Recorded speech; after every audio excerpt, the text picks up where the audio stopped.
All right, so it is March 1st, 2017. This is 15 minutes of practice. This is flute, day one.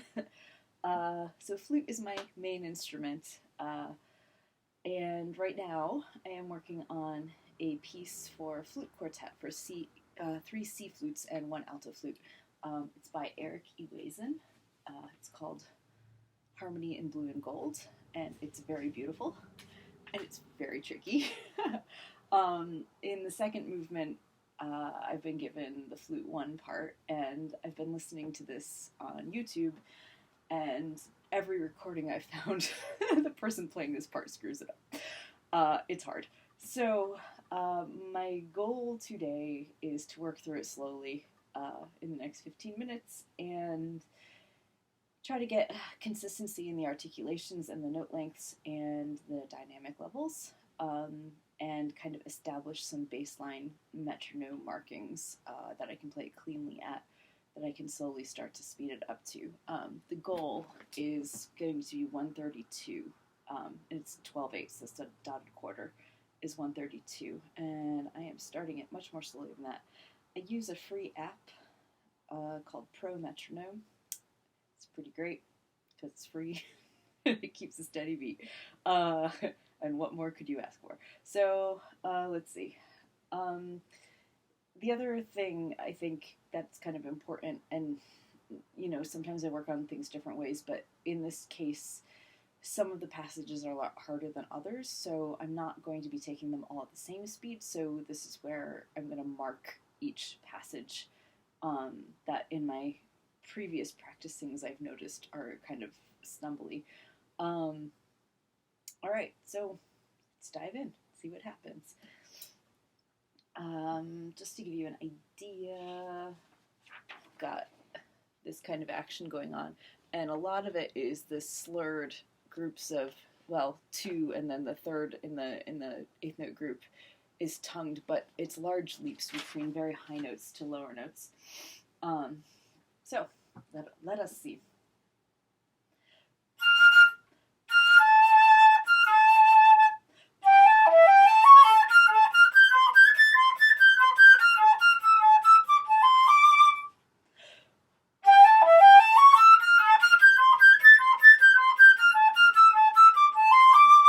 So I don't want my low notes to squeak like that. So let's do this a little slower.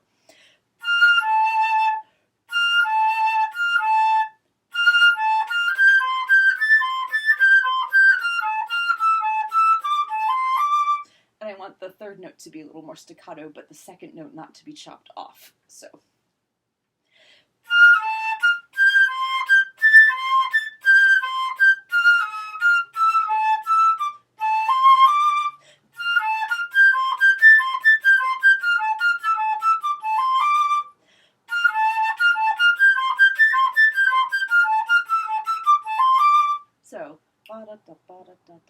So one of the great features of this metronome is that you can tap in, so you can tap to the beat that you just had, and it will tell you what that was. So that was like 92-ish. So let's see if I can actually keep it steady with the metronome.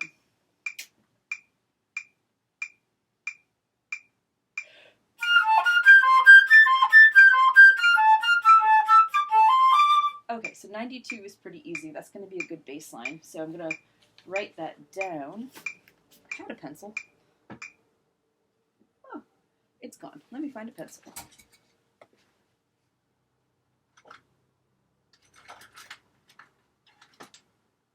Okay, pencil obtained.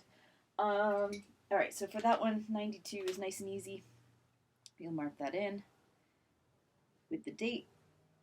All right, so that is my baseline there. Next page. Similar, but not the same. So same kind of deal with the articulations, but not with, oh, there's my pencil. It's right next to the computer. Now I have two. All right, so.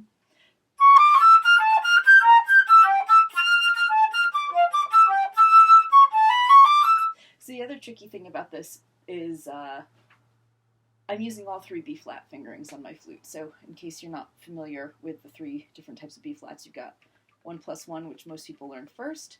Then you have your B flat thumb key, which is just this other thumb key plus your pointer finger. That makes B flat. And then the other one is your lever. So it's like B natural plus this little guy right here. I have two because I have an extra key right here called the C sharp trill key. But the regular one that all flutes have, that's called your B flat lever. I didn't really use this a whole lot until I started learning the other woodwinds and started going through all of those elementary level books where they're teaching you how to use each key, for specific purposes. And so I started to think about, well, okay, this key exists on the flute. Why? And it is so useful. So I've gone through and actually marked my parts in this for the most efficient fingering, not necessarily the easiest one, because easy is what you know, right? And what you know may not actually be the most efficient, it's just the one that you're used to.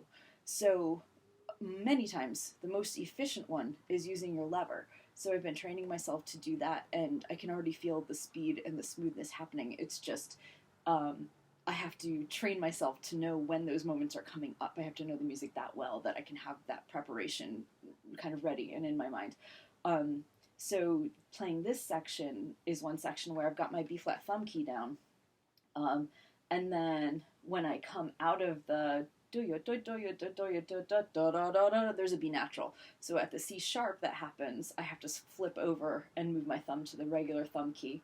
And then in the next measure, I use my lever because I'm going A, B flat, G. And the great thing about playing with your lever is that it puts this key down anyway that goes down. So if you play an A and you have your finger leaning on there, it makes no difference. If you play B flat, makes a big difference. If you play the G, still doesn't make a difference. So it's a really efficient way of using your hands instead of having to go A, B flat, and then get that finger back up again for the G to make, the G sound good and get no blips on the A.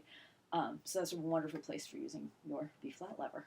All right, so I'm going to try to play this through and then establish a baseline tempo.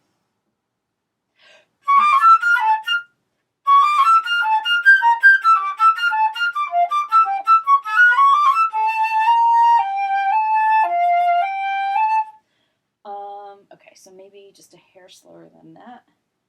So, I'm guessing it's about the same as the other one was.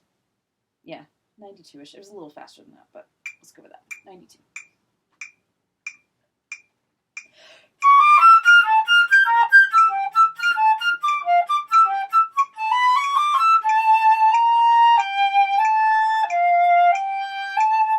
So I want to work on my articulations there to make note 2 longer and note 3 staccato.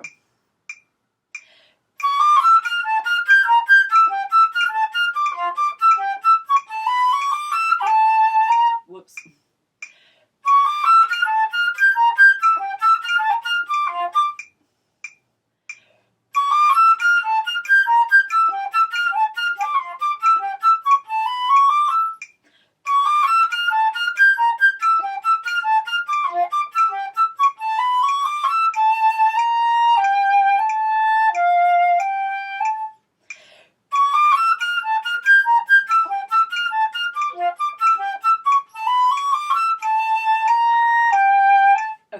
So that's not quite where I want it, but at 92 I can at least be thinking about all those things that I want to incorporate, so I'm going to still set that as a baseline of 92. Okay, the next spot happens right after that.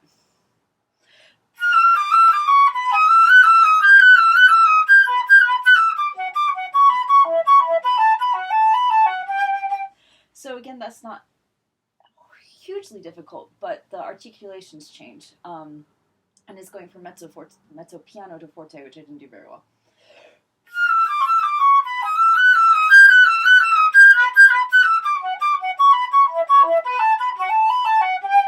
And I want to make sure that my jumps are clean.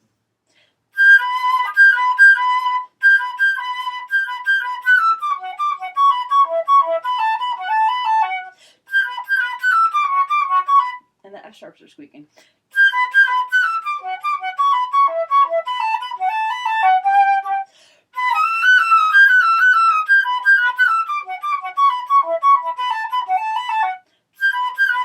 And that feels awkward.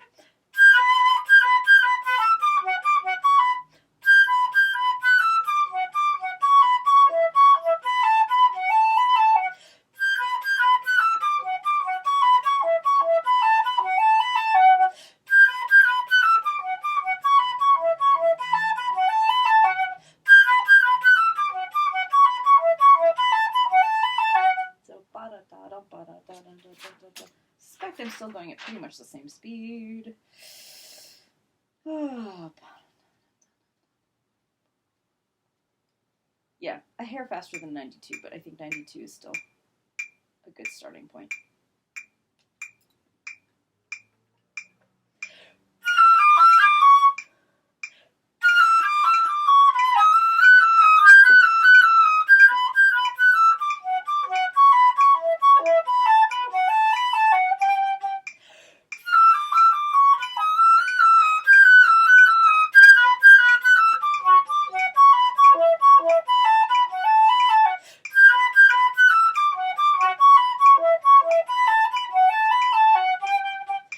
So I'm still squeaking and I'm still messing up my dynamics at that speed, but it's definitely enough in control that I can set that as a good baseline.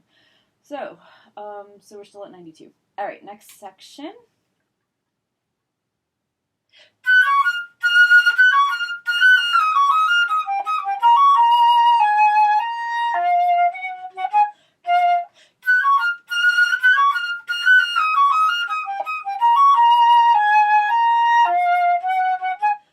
So that's fine. Next part.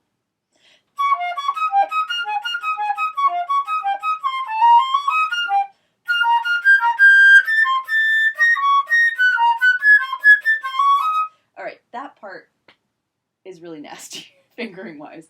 And that's the part that I usually hear people messing up in the recordings. So let's see. That was 4 measures that I just played.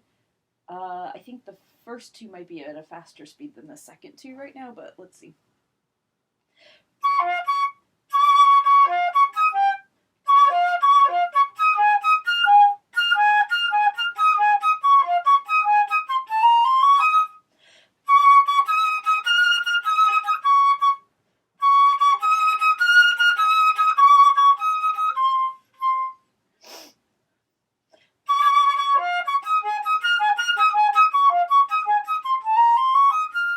And it crescendos for measure, decrescendos for measure, crescendos for measure, decrescendos for measure, which is sort of the opposite of what I want to do. I want to make each measure its own little hairpin, which is not, yeah, anyway.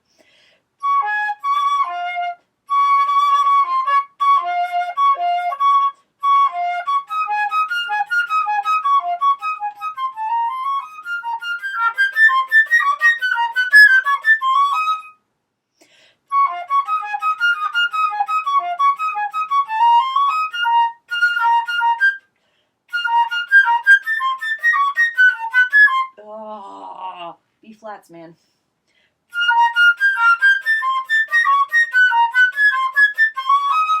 Okay, so let's try the first 2 at the 92 that I had before, because that might work.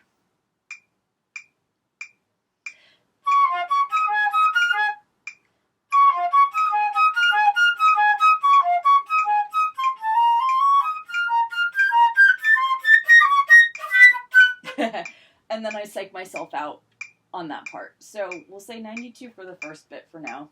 And then let's find a new tempo for that other spot where I don't psych myself out.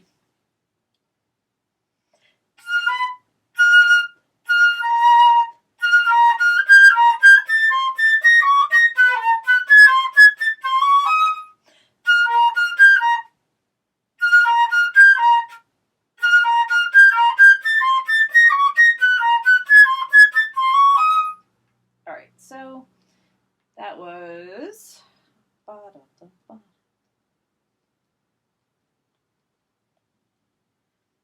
77-ish.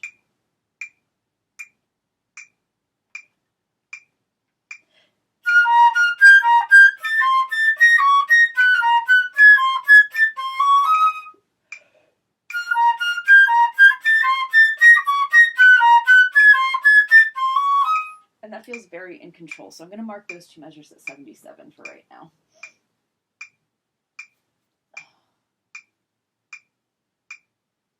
All right.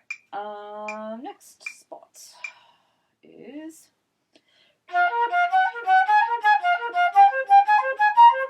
That's fine.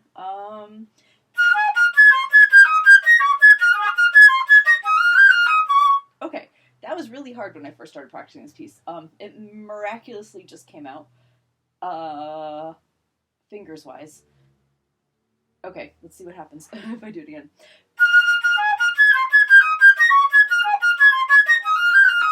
Oh, well, okay, so that's lovely. That's actually happening. It still surprises me, though, so that's not a good sign. I don't want to trust on luck on that. Let's try 92.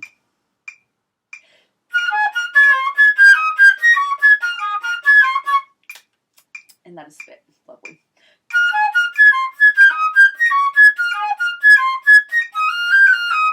Okay, I'm speeding up and I'm not paying attention to my articulations.